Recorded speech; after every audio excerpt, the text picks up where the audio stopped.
जादा किमतीने सिगरेट का विकतो, त्यामुळे मद्य पिणे टपरी चालकाशी वाद करून टपरीतील साहित्याची नासधूस केली। याचा राग आल्याने टपरी चालकाने काठीच्या साहाय्याने केलेल्या मारहाणीत मृत्यू झाल्याची घटना राजे संभाजी स्टेडियम येथे घडली आहे।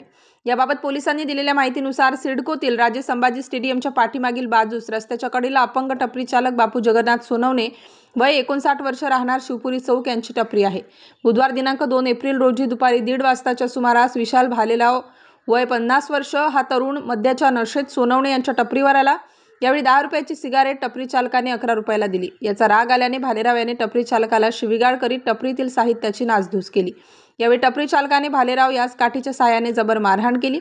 यावेळी भालेराव याच्या डोक्यातून मोठ्या प्रमाणात रक्तस्राव होत असताना त्यात खासगी रुग्णालयात उपचारार्थ दाखल केल्यानंतर त्याचा मृत्यू झाला। या मारहाणीच्या घटनेत नेमकी मृत्यू हा कशामुळे झाला याचा शवविच्छेदनानंतर अहवाल आल्यानंतर संबंधितांवर पुढील कारवाई केली जाणार असल्याची माहिती वरिष्ठ पोलीस निरीक्षक राकेश हांडे यांनी दिली आहे। तात्काळ पोलिसांनी टपरी चालक बापू सोनवणे यास ताब्यात घेतले आहे। स्टार न्यूजसाठी सिद्धार्थ लोखंडे, नाशिक।